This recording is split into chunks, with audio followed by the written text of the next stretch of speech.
So welcome Taylor to the discussion and conversation that I've obviously been recording with beautiful, awesome, and good humans. So for those that don't know, this is my twin sister Taylor, almost pretty much twin sister. Taylor's an incredible psychotherapist. No. Something that I admire about you is just your ability and capacity to map territories, Mm, both like within yourself, within others, on paper, and it's a real gift. Some people can navigate the territory, but don't necessarily know how to translate it into a sort of map or a structured, functional way of moving through it. And I think it's important to have that. I know you've supported me in many ways in our friendship in this, so thanks, I friend. just keen to have you on here. Maybe be one of many. Let's see how this one goes. I'm I would sure love that. it'll be. I think it'll be You're fun. like, Yeah, I'm assessing and judging you, and if you pass the test, you can come back on. I've got a checklist right here. Love that. 20 checklists. No. Yeah. So this is like obviously I don't edit. It's raw and I edit it to keep it authentic and real. I don't like to curate. As that's something I've tried to walk through myself, and it kind of leads into the theme that we're going to talk about is like stepping into the fire of purification or Mm, meeting the edge of your being. What does it really actually mean to truly heal or mm, reconcile experiences that have happened to you in life that create specific parts yeah, that actually hinder or stunt your growth, or even just how you relate to yourself or relate to others or relate to God or life or nature, whatever, just how mm-mm, you end up relating and expressing in life. Um, I think that's sort of part of the whole keeping it raw, unedited, and not curated is I'm not doing that because I believe like you can't do that in life. mm, You can't just tell someone, "Hey, can you just delete that how I just was?"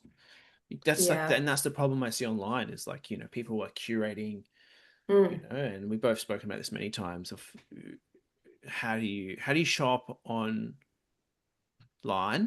or in mm, social spaces or spaces where you can do that, but really try and bring your full being and meet the edges of that in a world totally. where a lot of people are hiding behind the device in real life.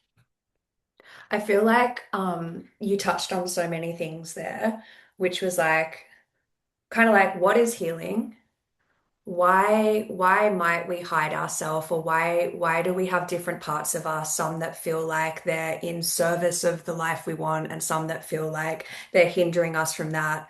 What is the process of moving through that? And an example of that is like us showing up right now in this conversation unfiltered. Mm. And maybe like a real life example just to begin with is like, I have a part of me right now that is fucking terrified of not having a plan and not knowing what we're going to talk about and like not knowing, like not having the list of things that I'm going to talk about. And I would describe that as one of my protections. It's like that is a part of me that I uh, learn to develop to protect me from feeling like vulnerable or judged or criticized or excluded from the circle of belonging. Hmm. And I think this is what a lot of people are experiencing in their everyday life is like we have these parts of us that we learned probably a really long time ago, which are protecting us from this seeming horrible thing, this horrible feeling, this pain. Hmm. Um, but the cost of that is that we have to be smaller. Yeah. We have to silence ourselves. We don't get to pursue the things that excite us or that give us the opportunity or that, like we don't get to do the risk that might be Mm. taking us towards what we really want. Yeah. Um, and so I don't know, that's just like one of the first things that came up to like in me in relation to just that like intro you were sharing is like, well, what is this? Yeah, and it's like even we're doing here, it's like brings up. it brings stuff up to be so it to take shape, to Yes. take form, so that Yeah. it can be met. So like without this Yes. experience, like for me, what's coming up is, oh, I'm wasting time. It's not important Mm. because of external thing. I've got a million other responsibilities. But this to me feels like a sense of purpose, and I'm valuing having these conversations, recording it because I enjoy it and I'm good at it. But that doesn't mean I'm not meeting my edge Mm. because it's taking me a year and a half just to bring this idea to life. Yeah. That's how Yeah. long I've been thinking about doing this, right? So, like, what Mm. you sort of shared is like we have these sort of self sabotaging, protective mechanisms that keep us safe. Mm. And Or give the illusion of safety. yes, yes, that's right. Give the illusion of Yeah. safety and control. Yes. But really, on the flip side, in the paradox, the contradiction you're living is you're not actually safe because otherwise you'd be going after the thing. Mm. And you're not in control because you can't even move beyond, you're finding a difficulty in being able to even move beyond the limitation. Yeah. So true control would be, oh, I have control of being able to walk through this. The way I'm seeing it, it's like, Mm. oh shit, I'm coming to a corridor and it's all on fire. But on the other side of that is Mm. where I want to be. But then most Yeah. of us stand there looking at the corridor, going, I'm not fucking walking through that. And then you step in the fire and you realize that you're not actually physically burning and dying, Mm. but Mm. there's a heat there, there's a Mm. tension, there's a friction, Mm. and you have to walk through that in order to get through the other side. I guess that's kind of like what I was saying at the start of the conversation, is like the fire of purification. And you more read this in Eastern esoteric sort of language, but to purify, feels like you're stepping in a fire. And like we've been saying Yeah. it, how are you going? In the fire. I'm in the fire. Yeah, it's almost like the language that I like to use is that, well, I guess none of us, my opinion is none of us walk through life without developing these protective mechanisms. Like all of us have our version of these things that we adopt to help us to feel safe or avoid pain. Um, and what ends up happening though is those protections end up feeling like the prison.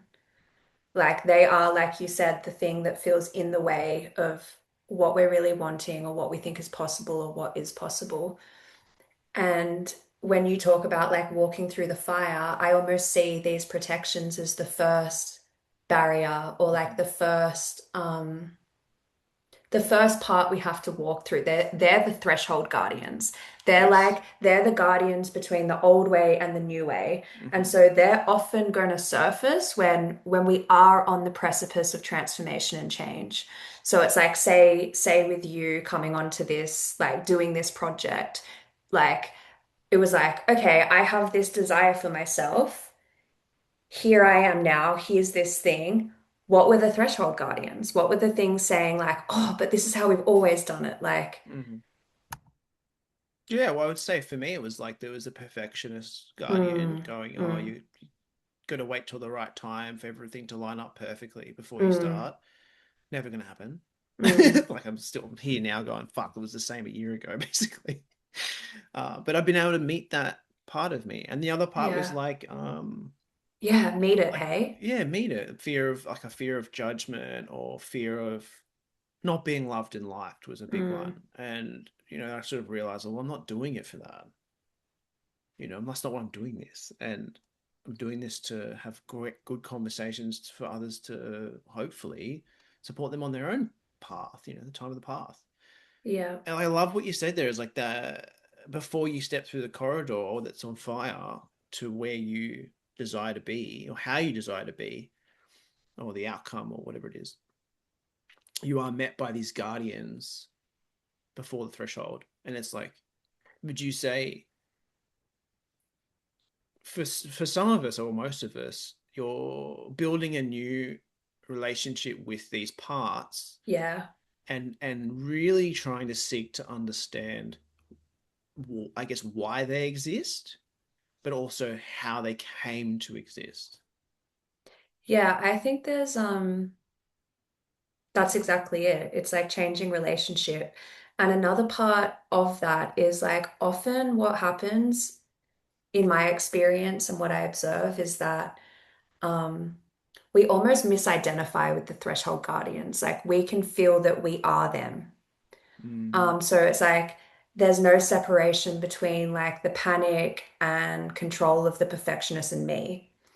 And Mm-hmm. so a first step is often actually like creating separation of like, oh, this is a part of me, but this is not all of me. So there's almost like the first change in relationship. It's like I was misidentified with this part, and now I'm recognizing maybe there's a bigger part of me that can observe this Mm. or So dialogue like with this.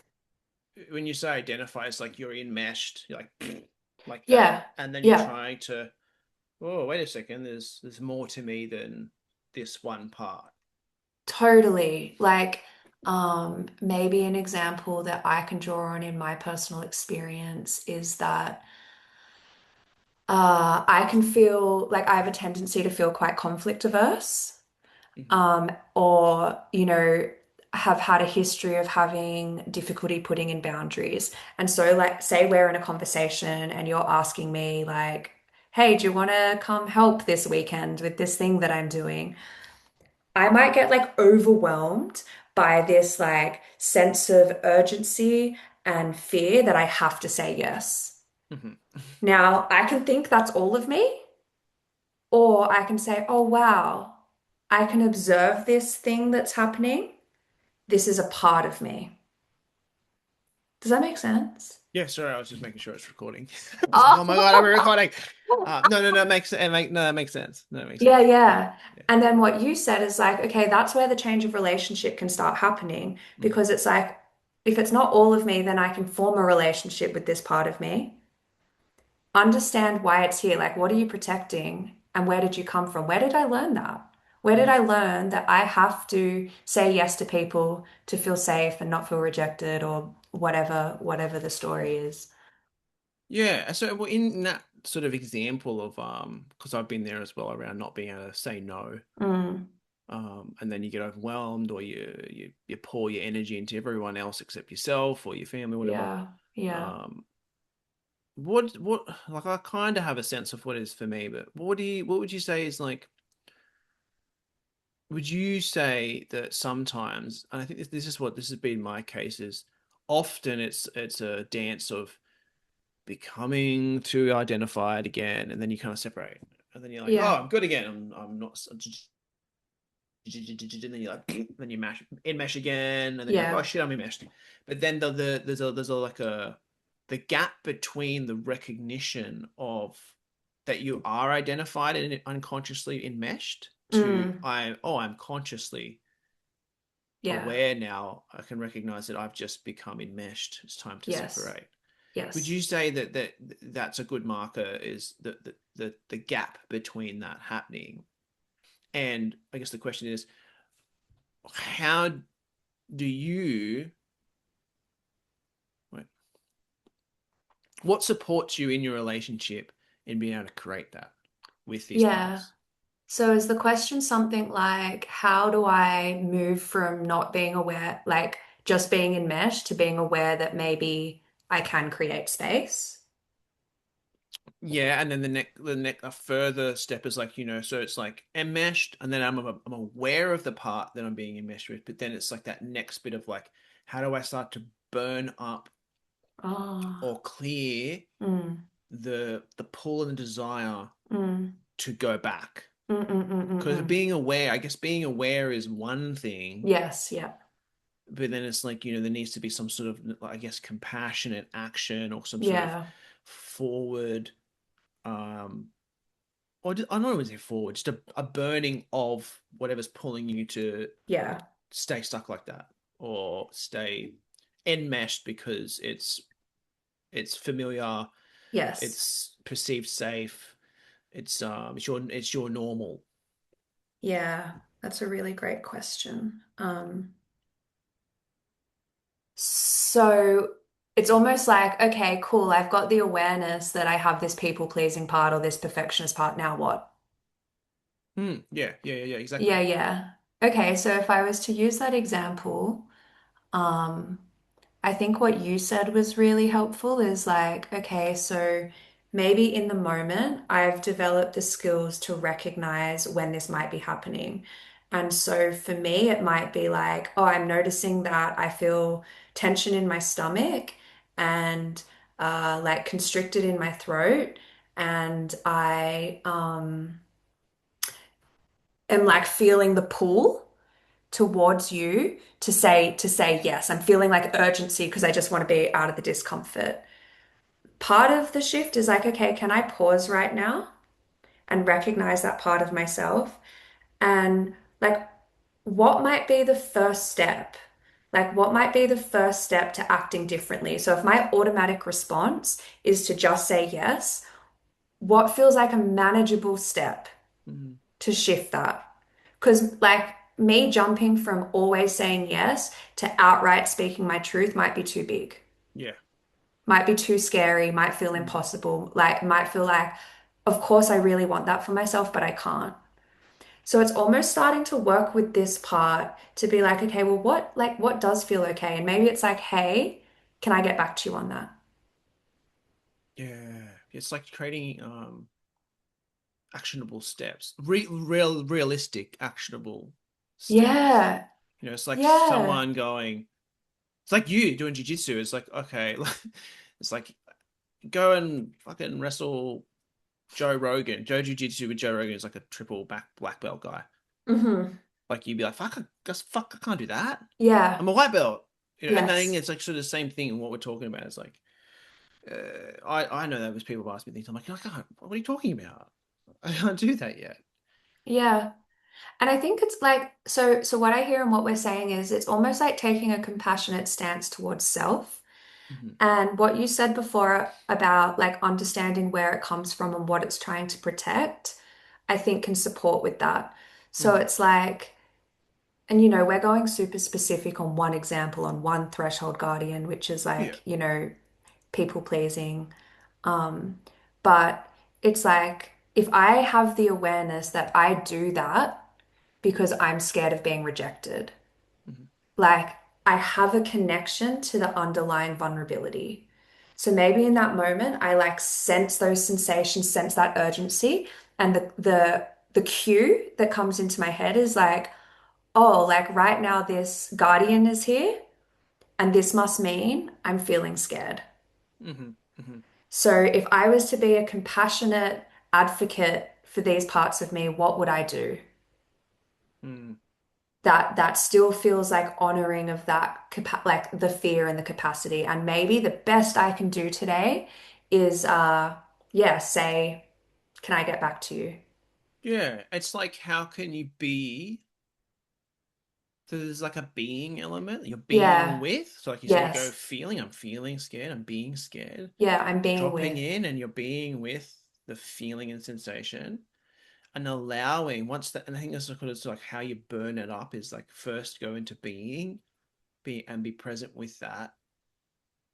And then it's like then the doing aspect or the Yeah. compassionate action or the compassionate wrapping to Mm. help you actually move towards a better relationship with these parts. That'll arise. Sometimes I know for myself is like if you try and go straight to doing, what do I have to do here? That creates more overwhelm or creates more Mm. tension and stress where, I think we're both very similar. This is like just come to the what's happening in the body first.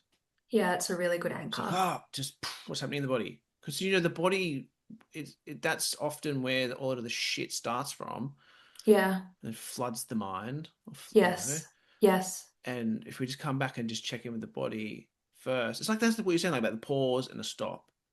Like I've been doing that lately, um, pausing and stopping, pausing Mm. and Mm. stopping, and just going and creating like a buffer between my expression and life, mainly in relation to Candace and the kids, because they're probably the areas I get the most triggered.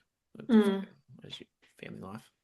I can't Just avoid live, just it. being in life. Bah!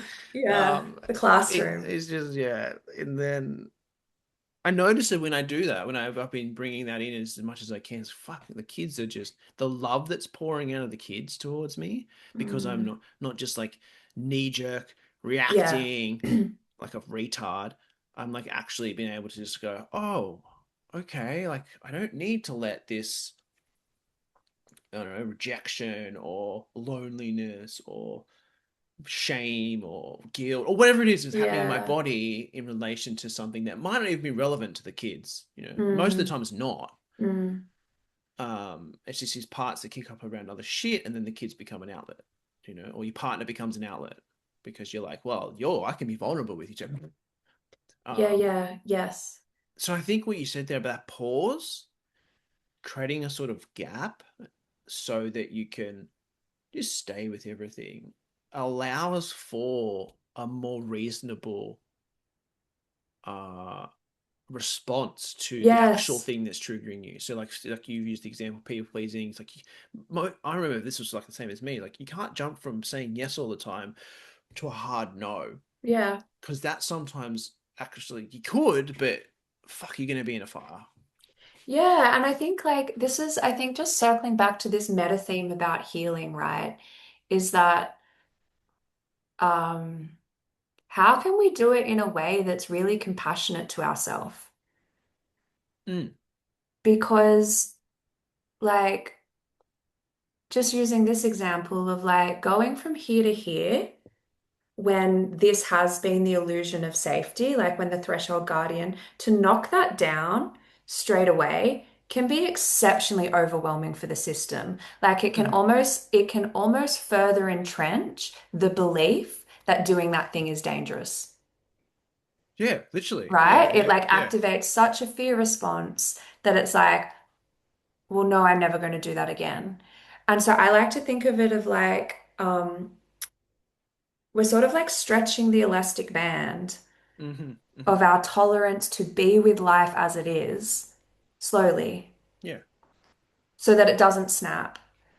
And like the language that I would use more so than we're burning through these things is that we're actually integrating them. Yeah, yeah, it's something I've been sitting with. It's like both a process of integration and Yeah. disintegration. Yeah, yeah. You're disintegrating what is not you Yeah, yeah. and what you thought to be you, like what we're talking about, like Yes. the identification Yeah. of these parts. But so it's like this at the same time as you're integrating, you're also disintegrating Yeah. what was there. Um, and it's like, Oh, can I just interrupt? yeah, yeah, yeah, Because go. it just really excites me. Like what you said before was like in that moment of pause, it's like we're bringing awareness, Yes, yes, right? yes. We're bringing awareness. And then my question is, okay, well, what is the part that's being aware? Like, what Mm-hmm. is that awareness? Like maybe that is the biggest part of us. Mm. Does that make sense? Yeah, totally. You're resting into what is always already aware. Yeah. Because you don't, I don't know, this is where I've landed at from studying Eastern philosophy. It's awareness is always there. You can never not be aware. It's that you become aware that's already aware.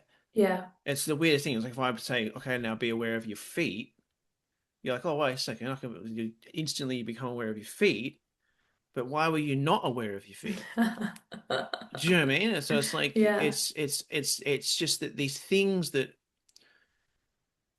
that become challenging to become aware of or Yeah. difficult is because there's pain there. Yeah. And that's it. It's just Exactly. like you can become aware of your feet, but if you had a fucking broken foot, you'd be like, I don't want to feel my foot, James, because it's broken. Yes. If it was painful. Perfect Um, analogy. And that's where the threshold guardians come in. yeah. Yeah. That's what their job is. That's like we don't want to feel that thing at all costs, so I'm going to get in the way. Hmm. And Hmm. so we bring awareness to them first. Hmm. Like if I think of the journey of healing is like we can't bypass those. Like we have to bring awareness to those first. Yeah, yeah. That's something, a quote that's coming up now. If you speak, it's like suffering is optional, pain is necessary. Mm, I think it's it. Maybe it's different, but yeah, something like that, where it's like, yeah, you don't have to suffer, yeah. but you're gonna feel pain in life. It's Yeah, it's ongoing all about relationship. relationship to pain. Yeah, Yeah. you know. Yeah, and I think there's something about awareness as well. Like when I think of healing, I think people have different centers of gravity. Like some people, like myself, I really like to map things out first cognitively, like to see the pattern, Yeah, which gives me the structure to go into the body and bring awareness there. So yeah. that's kind of how I approach it. But ultimately, it's all just awareness. It's Hmm. like, okay, so like first I bring awareness to like what my triggers are, how I Hmm. show up automatically in those, and why I'm doing it. So that's like the first step for me. And then once I have that awareness in the moment, it feels easier to call on that of like, oh, I'm doing that thing again. Or maybe it's like afterwards, oh, I'm doing that thing again. Yeah, yeah, yeah. And then it's like for me, bringing in the body awareness of like, oh, okay, how's like that can start being an anchor into like, oh, that thing's happening now. What do I need? Hmm. Hmm. Yeah, and it's a constant process of like of that becoming that has to Mm, pass through. mm, I was watching a movie with my bro, and it was like, I'm not going to go into the movie, but basically the guy's like, you need to close your mind and let the pain pass through. And I was like, mm. oh, that's so good. Because sometimes, like, the mind gets in the way of the pain passing through, Often. or sometimes we're too in the pain, we can't actually access the mind to see exactly what is occurring so that the Yeah. pain can pass through.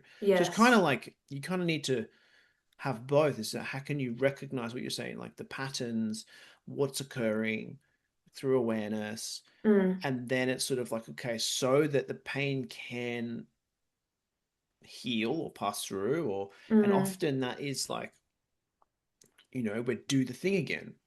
We say yes, like we're talking about, say yes again, and you're like, damn it, fuck. Yeah. And then, but in hindsight, because you've mapped it, Yes. the pattern. So the way I've been looking at it is like in this like thing I've been community I've been in. It's you're either going to compound the groove of the pattern, Mm, the becoming pattern of say people pleasing. We'll use that, and it's going to keep the groove's just going to keep getting deeper and deeper and deeper and deeper, and like to try and turn the wheel that's grooving mm. the pattern.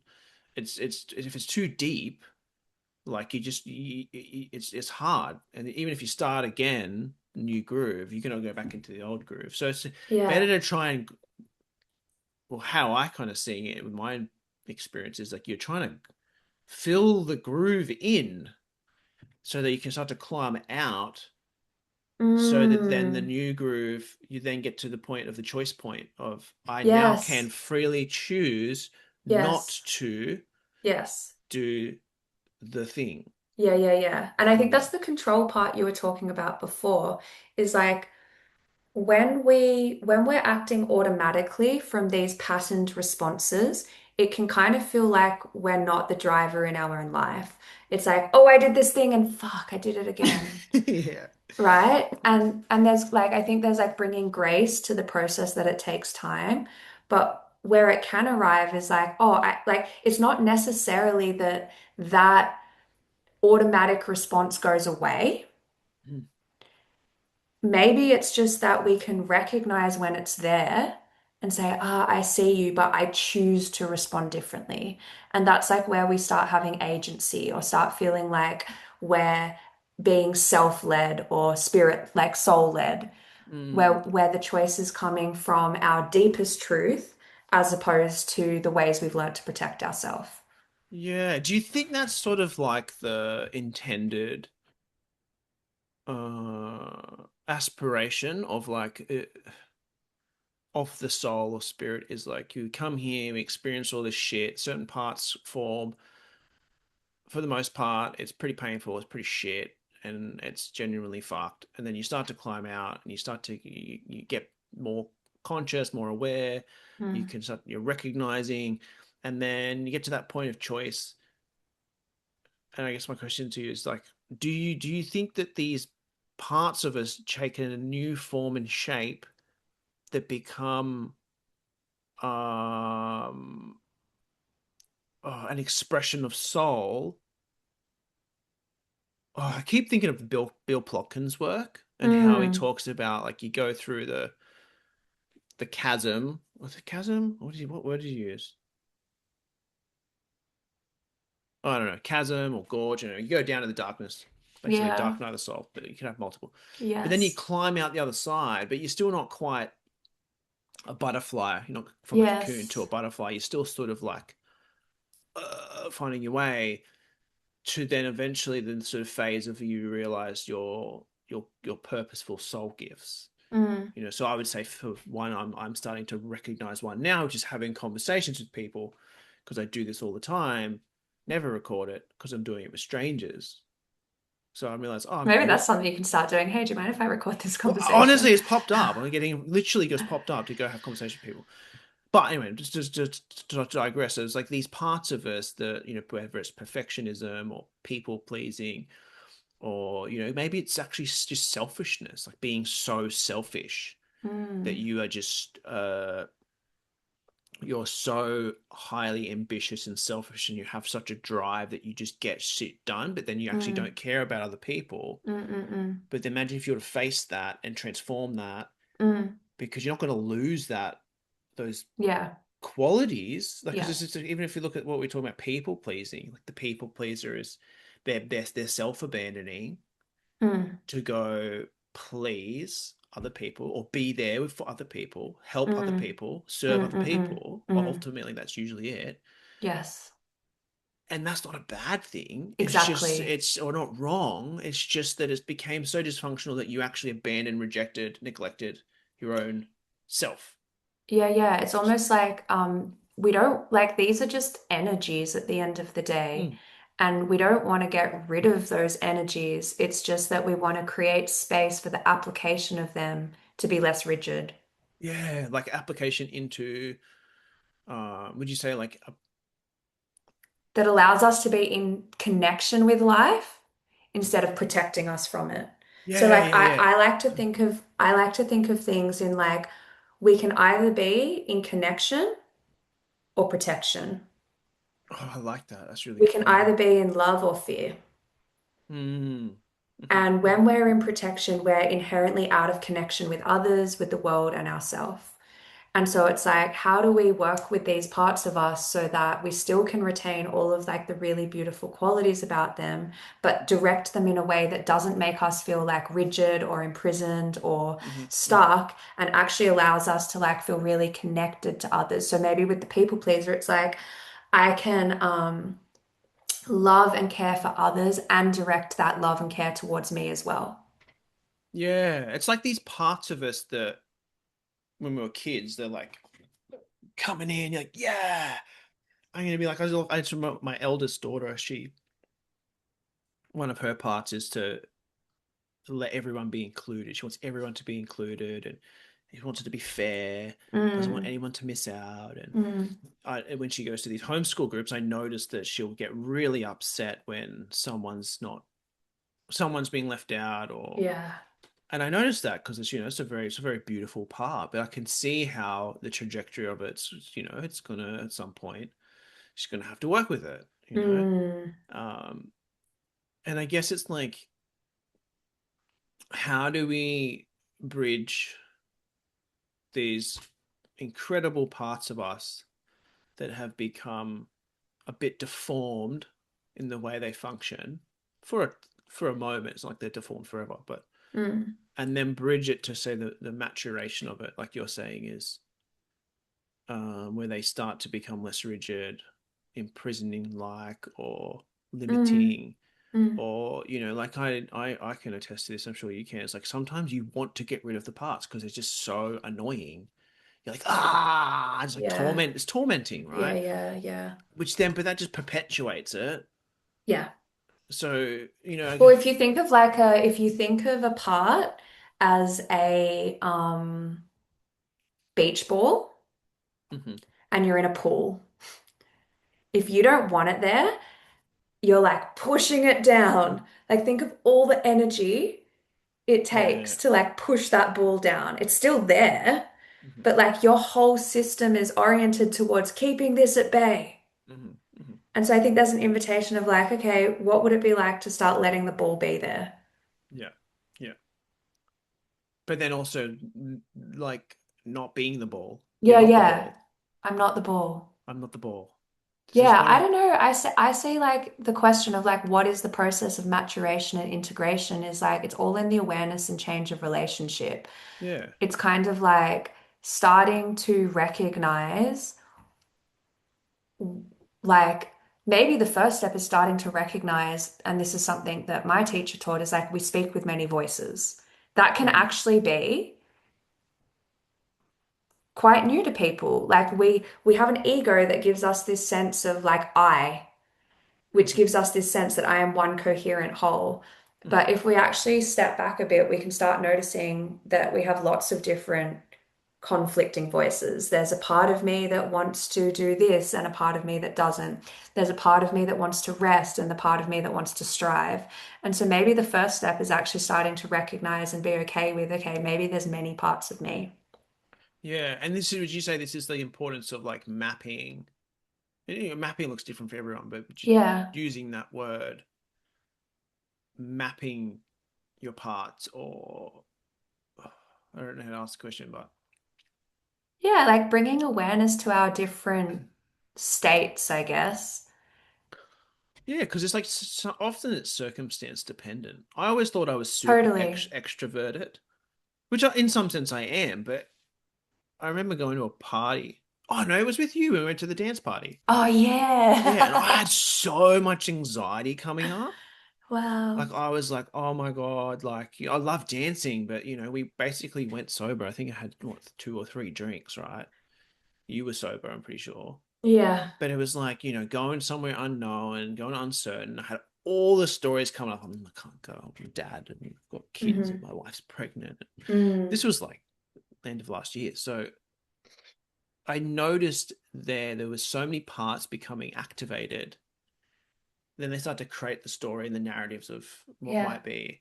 I ended up having the Yes. best time ever. It was like the greatest time ever Yeah. because I was leaning in. I let these parts come out. I let myself have an experience.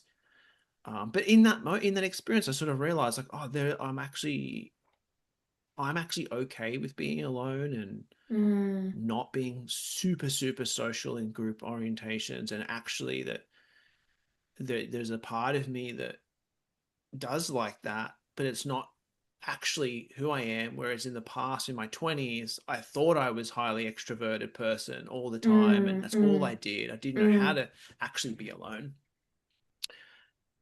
So then so it was like this recognition of like, oh, okay, because of there was a uh, contending with, I've got to get back to being extroverted. Oh, wow. That's I've so got to get. interesting. It's like, oh, but that's like, why was I like that? But it was actually like, oh, I was so far off Mm. that I just need to bring a little bit more of the community social stuff in, Mm. but not make it the loudest thing. Yeah, like there was a change in relationship over Change of time. relationship, exactly. Yeah, Yeah. yeah. But then by going to that, which was like, it wasn't related to healing or spirituality, it wasn't related to anything to do with like holistic, even though Mhm. in some sense it was, because it was just like a more healthy Bushdorf where you're not got like, even though there was some loose units there at the night time, but with Like the a some family friendly with a family few friendly event, people right? having Yeah, a few individuals that were just loose units. having yeah.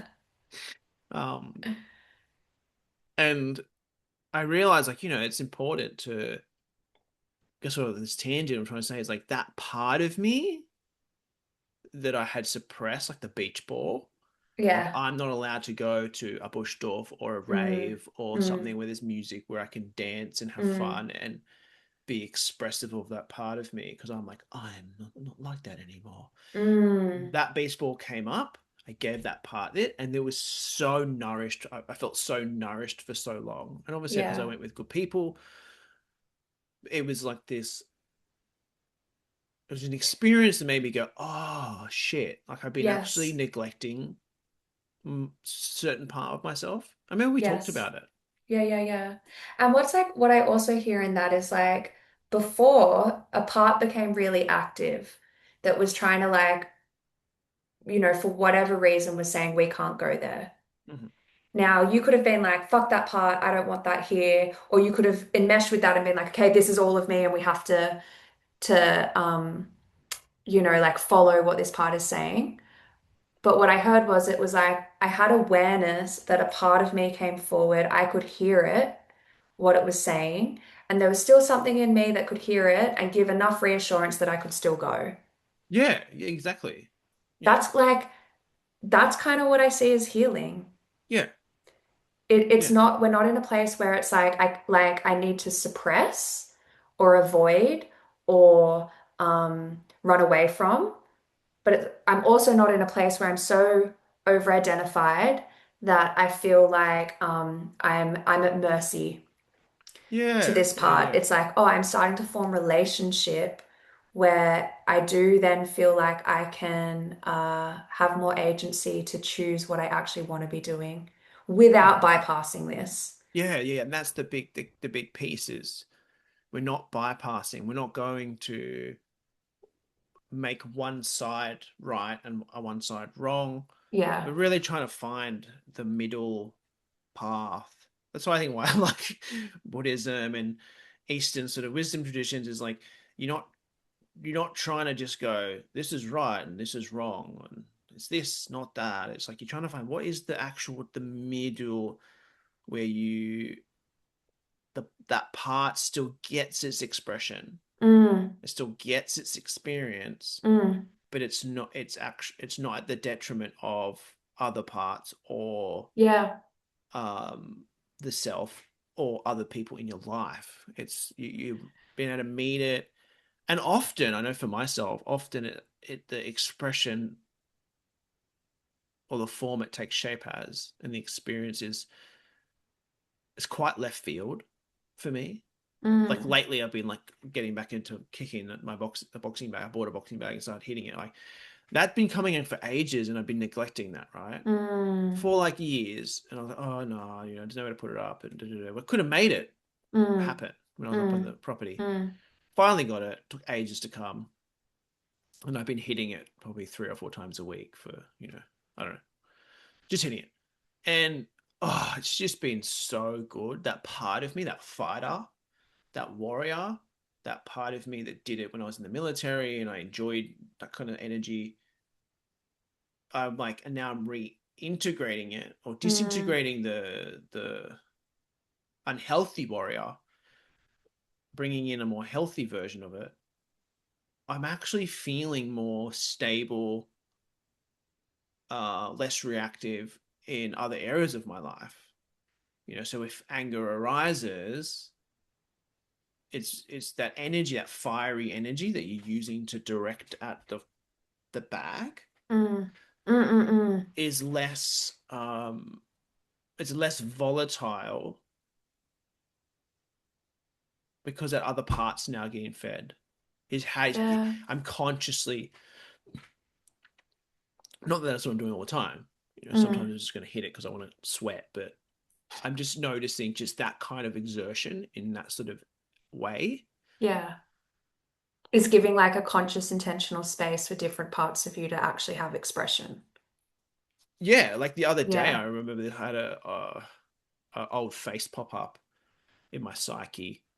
It was an old mate who betrayed me, and there's a lot of unfelt feeling betrayed and backstabbed, and there's a lot of anger there. Mm, So I just took it to the bag first, but then after that, I could actually see what was going on because at yeah. that point there was too much feeling, Yes. Yeah, yeah. and I had to just go move it. Yes. I used to use lifting, heavy Yeah. lifting to do it, but there's something about that kind of expression that matched it.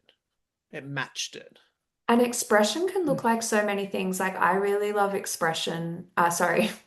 I love expression. I also love movement. Like that's a really big one for me when I'm feeling like activated by different parts of me, particularly if it's like, anxious energy, anger energy, like mobilizing energy. I Hmm. find movement can be really helpful. And I think like a litmus test for me is like, does this actually feel like it's bringing me more in contact with myself, or am I using it to try and escape? And Yeah, so it's yeah, like, yeah. oh, I'm actually starting to embody this part a little bit and giving it expression and like movement. And then sometimes what happens underneath that is like once there's that layer, it's like, oh, there's actually a like something even more vulnerable. Like Hmm.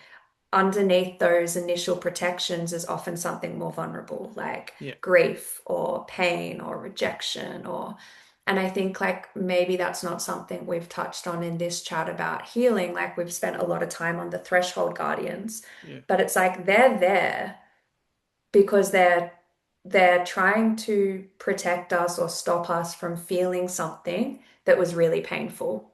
Hmm. Hmm. And I have this saying that I probably got from somewhere and just don't remember is that the pain we avoid is the pain that controls us, Yeah, totally.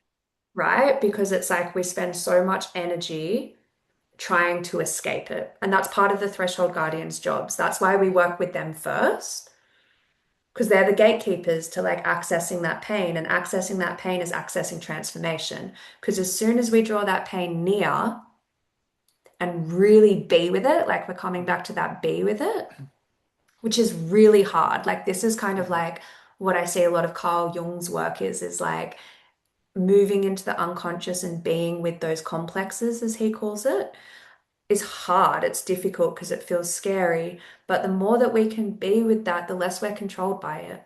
Yeah, because The you get less, bounced out. yeah. You start to be with it, and then you'll get bounced out. And that bouncing out, you might come back in the moment. It might go a day. Yeah, Yeah, okay, yeah, I'm not doing it. Not yeah, today, motherfucker. yeah, yeah, It's totally. and it's like like what you said there, that quote, the pain you avoid, it's the pain you're most controlled by. And I would go to say that's fucking on the mark. Because we all have avoidant aversion strategies. Yeah, it's like wired into us. Like we are wired to avoid pain and seek comfort. So we have like our Modernity, physiology, modernity, baby. right? Our physiology. And also, like, I think this is where trauma can come into it, is like that pain comes with a tag that says, like, too big for my Hmm. nervous system. But, like, part of the learning is, oh, we actually can feel that now. Like, we have the capacity to feel that now, but maybe we do it slowly. Like, this is where the slowness comes in. Let's titrate that. Let's, like, slowly build a relationship with that and let more of it in. And like I really like the question, if I don't have to run away from this pain, what's possible? If Yeah, I don't have to run away from the fear of rejection because I've like embraced that part of me that feels scared, what can I do?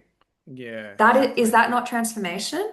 Yeah, I would say that's transformation. It's kind of like that. I can't remember the quote off mine, but the Michelangelo statue, and he says something like the he was always in the marble, and it's just you can Yes. chipping away at it, and I think that's what how I see is like when you're embracing your pain is you're chipping away at the embrace of the pain. It's not like your psyche's so intelligent that it knows how much you can handle. Mm, Yes, there's fucking modalities out there where you will get re-traumatized and you will be flooded with too much. I've experienced yeah, that in the yeah, holotropic breath work and a couple unexpected mushroom journeys where I was flooded with too much.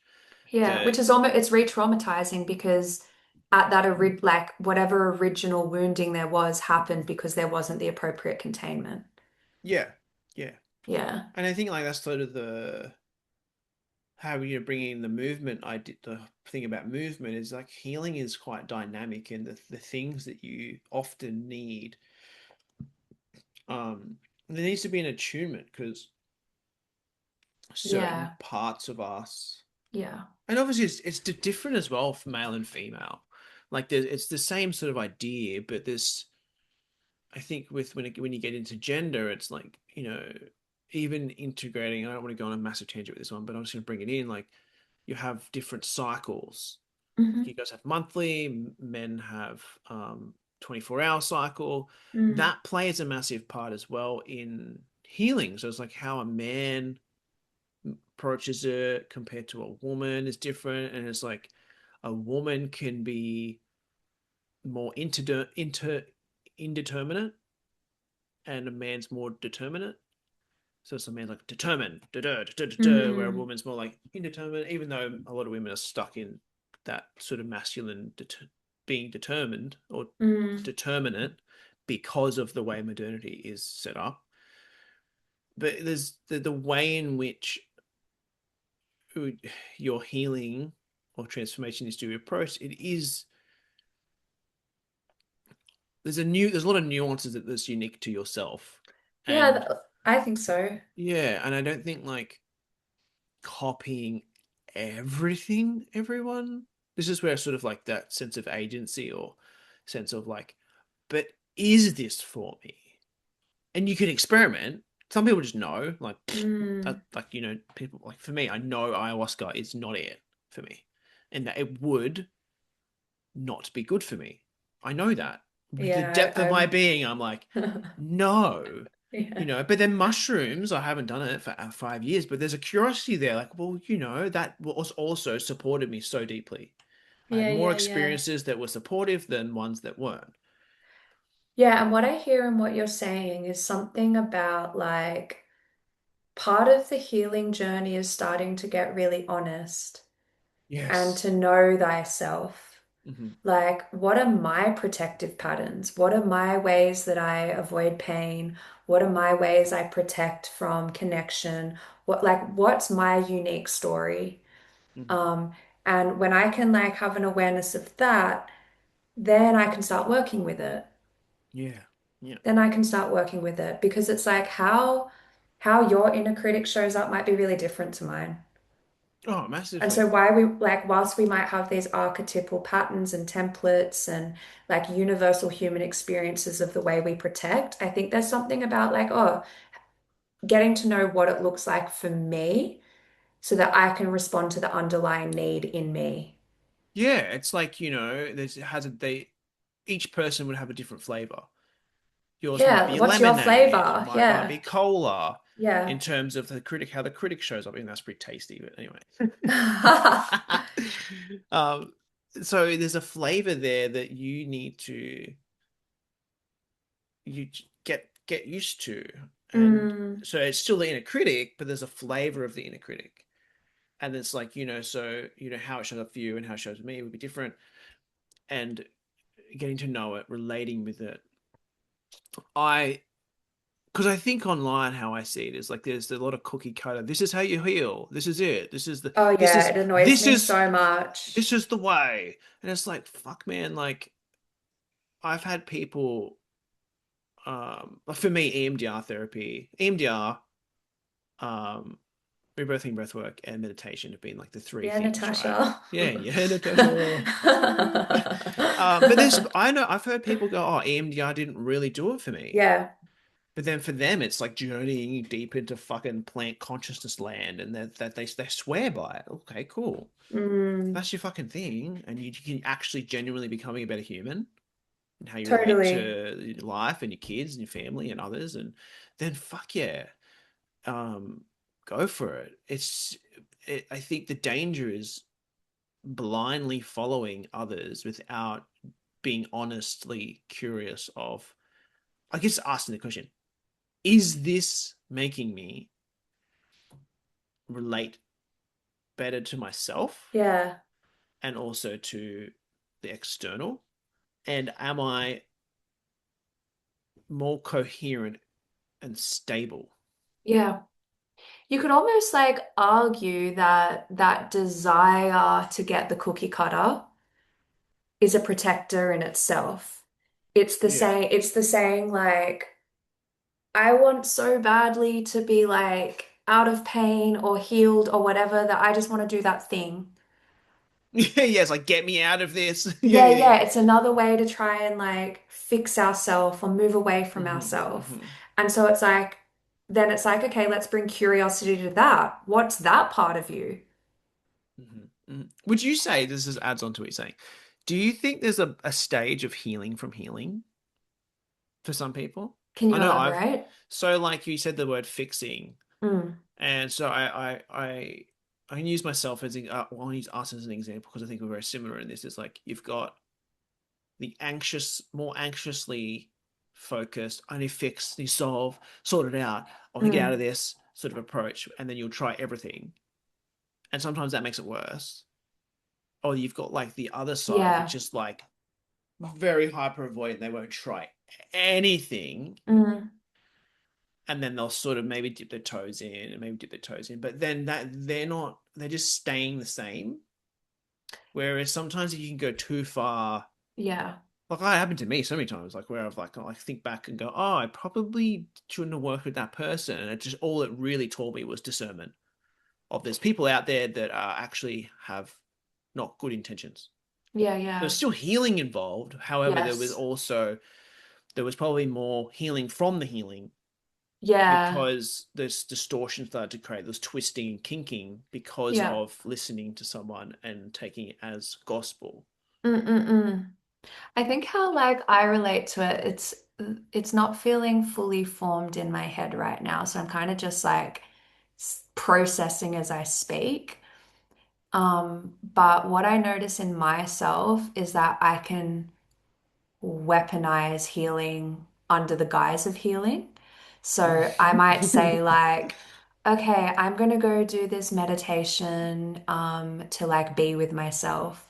But if I'm being really honest, it's like I'm trying to do this meditation to get rid of this feeling that I have because I don't want to be with it. And so Yeah. I think like there's a real like I call it like the trickster. Yeah. It's like when or the wool and sheep the sheep in wolf's clothing, is that what it is? Or wolf in sheep's clothing, Wolf in whatever it sheep is. clothing. Yeah. Yeah, like where sometimes we can be engaging in something and we're telling ourselves it's because we want to bring us towards more self-acceptance or self-compassion, but the underlying motive is actually like there's something wrong with me and I need Hmm. to fix this. And so it's almost like the thing that we're doing to try and help ourselves becomes a form of self-violence. Yeah. Totally. Totally. I like what you said then. It's like the Yeah, weaponizing the practice or whatever the thing is yeah, because you have deemed yourself this is like something fundamentally wrong with you. wrong. And so it's like, really, that's just another protective part being Yeah. like, this is the way I'm gonna make us perfect and avoid feeling worthless and inadequate by doing this thing and this thing. And it's like, okay, gosh, can I bring compassion to that too? Like, Yeah. Yeah. I think compassion is like the big it's a really big piece to it because I in this Buddhist thing, I'll read it. I'll see if I can find it. Because I was read it this morning and I was like, oh, this is so good. It's by Chung Trungpa. So it's like we can turn now to generosity, which arises when the bodhisattva is intoxicated by compassion and is no longer aware of himself. His mind is not merely filled with compassion, it becomes compassion. It is compassion. There are six mm, activities associated with this: generosity, morality or discipline. So, spontaneous discipline, acting in according to the true law, patience, energy, meditation or concentration, and clarity, which is also wisdom or knowing the situation. These are what are known as the paramitas, which, as we said, means transcendent acts. Let me repeat that the Bodhisattva is not acting to be virtuous or to overcome sin or evil. His mind is not occupied with being on the side of good or bad. In other words, his activity is not limited. It is not bound or conditioned by good or bad. Hence, it is transcendental, something beyond. This is mm, Trongpa. And I read that mm. today and I was like, fuck, man, it's so true. Like compassion, it really is a sort of like, it's almost, it is like you're becoming a being Yeah, or it fills your being. yeah. When you truly are compassionate with yourself, it fills the being up. And then no longer are you hindered by um, these parts because these parts get wrapped up. Yeah, it's like it's almost like we're adding to awareness that it's not just awareness, but compassionate awareness. Yeah. And Tara Brach, who's also has a Buddhist. Buddhist Yeah. background and has a psychotherapy background, like she has this really beautiful practice that I think is sort of like core to what we've been talking about today, like the journey of healing and how and maybe we can define, no, I don't want to define, but maybe we can give some structure to healing as like, well, maybe healing involves identifying when we're acting from automatic patterns and Mm. pausing to recognize that so we can actually respond from with choice and agency. Like maybe there's something in healing that's like a journey of recognizing when I'm misidentifying Hmm. and to use that as leverage to come back to self. Yeah. Yeah. Using that as leverage to come back to self. And the practice that she gives is called RAIN. It's called rain. It's called RAIN. Okay. It's an acronym. Like And it's rain is an like RAIN. IN, yeah. Okay. And so it's like, okay, like recognize what's happening right now. Like what's the context that I'm in? Hmm. Uh, so it could be like, if we use the people pleaser example, like I had a conversation with a friend and I felt so pressured to say yes. And I did say yes. And I didn't really want to, but I felt like I had to. There's the recognize. And then it's Hmm. like, okay, can I allow that? Mm. Can I not fight that that happened or fight that it is happening? Can I just allow it right now? And if I can say yes to that, it's like, oh, okay, I don't need to run away from it. I don't need to suppress it. Now I can come into different relationship and investigate. Oh. Okay, so if I investigate, what's underneath that? Oh, there's like tightness in my stomach. There's like tightness in my chest. There's this like, and what am I scared of? Like that's part of the Hmm. investigation. What am I truly scared of right now? Hmm. I'm scared that if I don't say yes, James might leave me as a friend. He might not like me and I'll be rejected, and that's really painful. I was like, are you about to sneeze? Oh, Um, and then it's like, okay, now we're getting to the heart of what's happening. Can I now meet that with compassion and mm. nurture it? Oh, nurture. And then it's like, Yes. oh, okay, like, so the reality of what's happening right now is I feel scared of rejection and pain. I'm trying to protect myself from that using these strategies. But maybe if I actually meet the pain, the part of me that's feeling scared, maybe I don't have to do that anymore. I like that. So recognize, allow, investigate, nurture. Nurture. And these are like really, powerful, well, powerful words, but that's a really good practice or way to, I don't know, I guess resolve and reconcile this sort of what we've been talking about this whole entire discussion. I guess the And it's crux also, of, sorry, I just have to add one yeah, more thing. It goes from being in, like being the fear yeah, yeah, yeah. to being with the fear. Yeah, being with the fear. And that's what I, when you shared that, I was like, fuck, it's like an antidote in some sense Yeah, to being able to shift it from I am fear, I'm identifying with fear, this, oh my God, yeah, to I can be with this. I can metabolize yeah, metabolize the fear, metabolize sadness or whatever it is that you're yeah, feeling. yes. Um, And I think the other thing is like part of healing is like, yeah, it's so cool when we can do this by ourselves. And other times is like the pain feels so scary or so big or too much that doing it with someone is necessary. Like I see a therapist, I see two yes. therapists, and I do supervision. And it's like we don't have to do this alone. I think it's necessary. I personally think it's Yeah. necessary in modernity, and I've had a lot of intense discussions with people who are on the other side, and they are more like, "Oh no, I've got my guru who's Mm, dead," like the inner mm. guide, which I get, but we're in a new life's changing. It's not 30 years ago, 50 years ago, and I think some I would go to say, because I've got a therapist and I've got people around me who that I get so stuck trying to do it myself. Mm. I don't want to bring it to my wife Mm.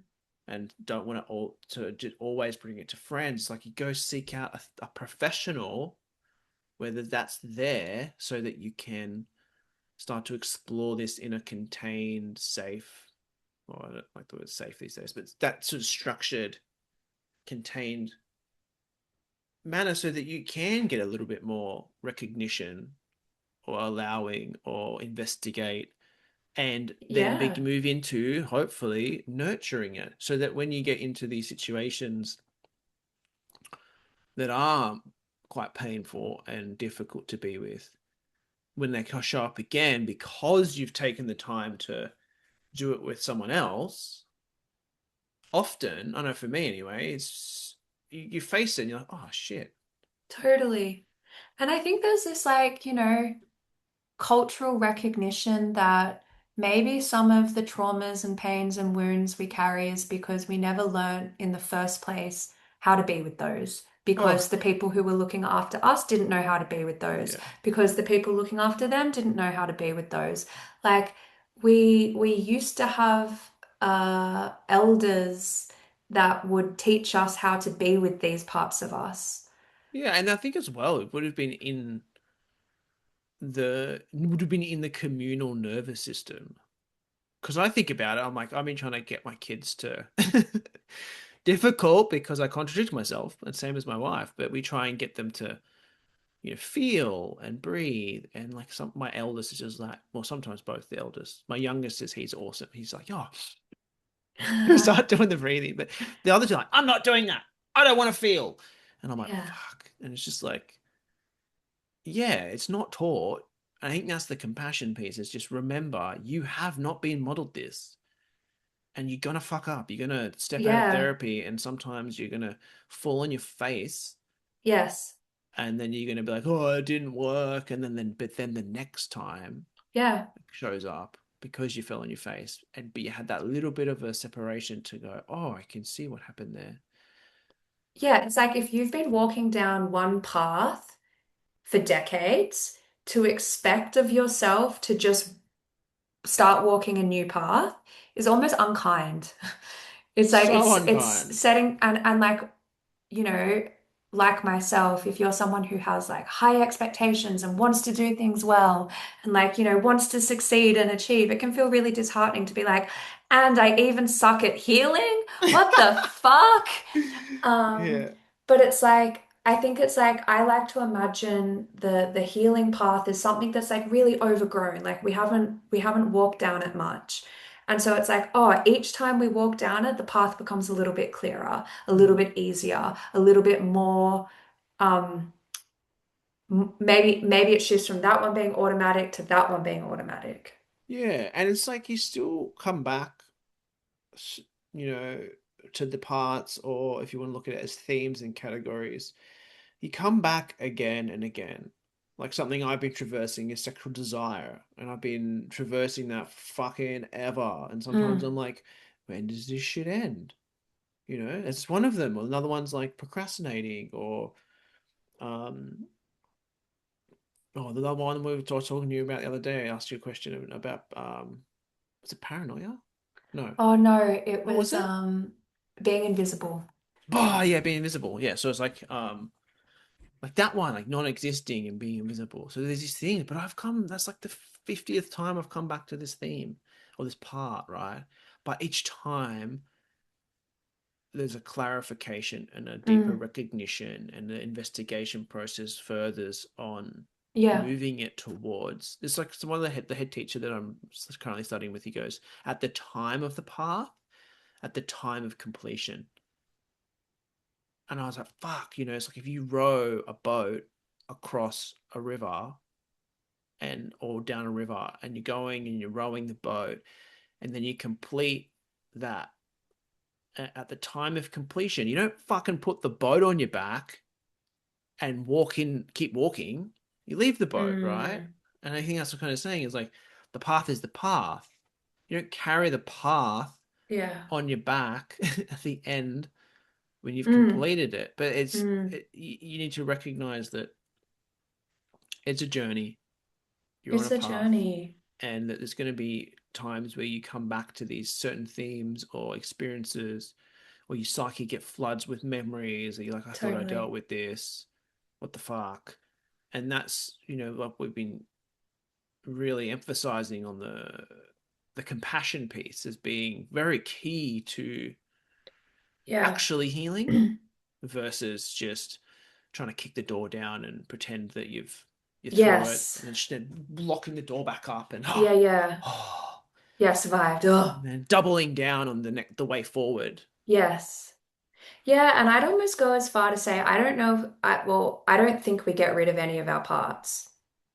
No, Like, I I I think if we come into healing with this goal to amputate parts of ourselves or to get rid of parts of ourselves or to fix ourselves, like fix parts of ourselves, we're sort of setting ourselves up for failure because it's like these parts are a part of us. mhm. But what I think is that we can change the relationship with them, firstly, and then we can uh, almost like unburden them in such a way, which is what we were talking about like earlier on, where we can use that energy for different purposes. Yeah, yeah, yeah. It's like, without going into more tangent, because I'll close up this amazing discussion because we could keep talking for another hour.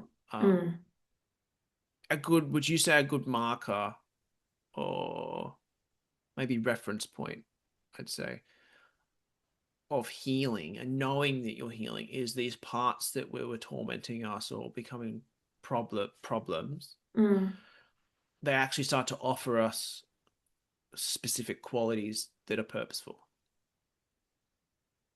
yeah, Yeah, because if we can't get rid of them, it's not about fixing them or getting rid of yeah, them or yeah, deleting them. yeah, It's about having a better relationship with them and understanding that they're there for a purpose. yeah.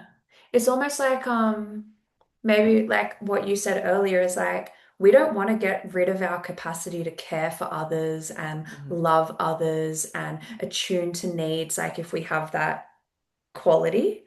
It's like, but what we want to do is like free up some of the space where we have to do that to secure our sense of safety. And it's Mm-hmm. like, oh, I get to use those when I want to, but I can also use them to like, I can use those beautiful qualities towards myself as well if I want.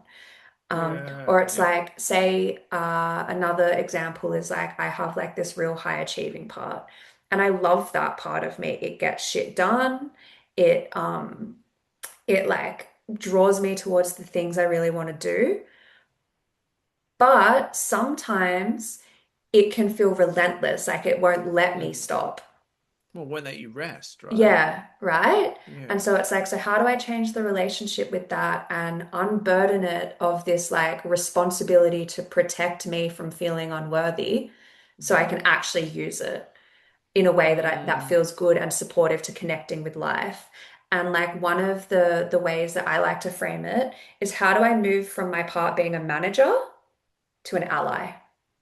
yeah. It's like, um, oh, what's someone? What am I trying to say? They start standing. You're not putting the part above. So what? Never above, never below, always beside. I heard that from someone, and it was Mm, like, so you're not putting the part above you. You're not trying to get on top of the yes, part and putting it below yes, you. You're trying to be like, hey, we're all a fucking team. We're yeah, all allies, and that takes yes, time because at some points they're going to be above and below, and yeah. it's a dance until we're all in a fucking the round table together. Maybe this is the journey. Mm, Because it's like this is to me the journey of like connecting in with our true self, the part of us that can hold these other parts, the part of us that can like Lee, my teacher, he says all parts of us either need a home or can be the home. yeah, I like that. And maybe part of healing Yeah, is having more touch points with the part of us that is the home. yeah, yeah, yeah. That's a really good. I'm thinking about that. I'm like, fuck, there's so much to unpack, but I don't want to get carried away. I'm like, ah, it's another episode. Um, yeah, it's true though, because like, I don't know. I've been doing this for 10 years now, almost 10 years. And I would say that none of my parts I've been able to delete or get rid of. They are Me all still here. neither. Yeah. And I've tried. I've tried, yeah, I've tried to delete them. And I would say, what I've noticed most is they start to become less, what's the word? They lose their power over you, but they start to share their power with you. I love that. That's awesome. That's Yeah. sort of what the biggest thing I've noticed is, and then it's fucked because like when I in hindsight I'm like, wait, you're here to help me? I was trying to push you away. Yeah. What? And and that's part of the journey. You sort of have to. Sometimes that can be part of it too, like a grief. There's a grief there because of like all these missed Yeah. opportunities, missed moments of like, Yeah. I should have listened to that Yeah. voice in that moment. Yeah. Um, but yeah, oh man, this has been a great conversation. Yay. Yeah. Yeah, I feel like there's like so much more we could talk about parts being the home. And there was like another thing that, the fire of transformation that I feel like would be a really cool one to pick up in another chat. The Joseph Campbell's hero's journey is like such a great um diagram that kind of explains what we've been talking about. And I kind of like drew it up as we were talking. Oh, cool. How, like say this is the process of transformation and this is our conscious life. And as we start to like go on this inner journey, we meet the threshold guardians. They're like, this is the Hmm. known way, this is the new way. And they're like, no, we can't go there. Hmm. Hmm. Like this new way is going to expose us to pain. But if we can like soothe them and reassure them, then we can start journeying to meet this. And when we meet our pain, we often meet our gift. I was gonna say that's a gift. Yeah. Yeah. And then the journey is like you said, bringing it back into like back into the Yeah. known world and starting to practice it, Hmm. Hmm. starting to integrate it. Yeah. Yeah. Well, I'm going to leave it on that note because I think that's a really good way to end what we've sort of been talking about. However, I would like to have you on here as a regular guest Yay. to navigate from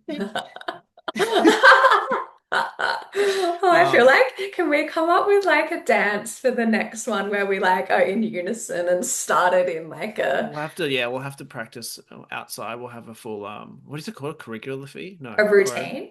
routine. Choreography. Choreography. Great.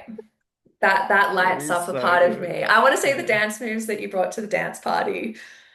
I don't even know what I was doing. That's the thing. Oh, it was the I best. wish you filmed it because Me like, too. oh god, it'd be so good. But anyway, everyone, thank you for listening. I will return again to continue this conversation as I feel there was a lot of doors that we didn't fully go down or we sort of halted because I Yeah. think this is one of these conversations or ongoing discussions, dialogue and conversations that, think about Carl Jung. He fucking Life work. people still studying his work, life work, and trying to figure out exactly what is happening.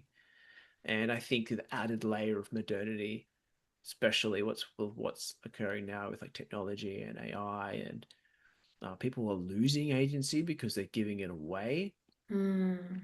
I think is a big one, and you can use it to support you or Mm. that's the one thing I did just to finish. One thing I miss is I used to love figuring things out through Google and forums and websites, and I'm trying to piece information together to make something work. It might be something with my computer that's fucked up, or something just in general, right? Mm. I used to be really good at hacking phones and consoles and being able to get like alter it. And I think about now is like as soon as you type something into Google, it's like it just instantly comes up with the answer. AI is like Yeah. blah, and you kind of like I sometimes resist it, and I'll actually try and still do what I used to do, Yeah. but it's easy. And I think There's that so much there. that there I think is also affecting people's journey to heal because they want the easy button. They want to biohack their way to something that you actually can't biohack your way to. Yeah. Yeah. The obstacle is the way. Yeah, the obstacle is the way. Yeah. Well, I'm gonna leave it there. Um, Thanks, that was friend. that was a great conversation. So I'll Lovely. you. Thanks, friend.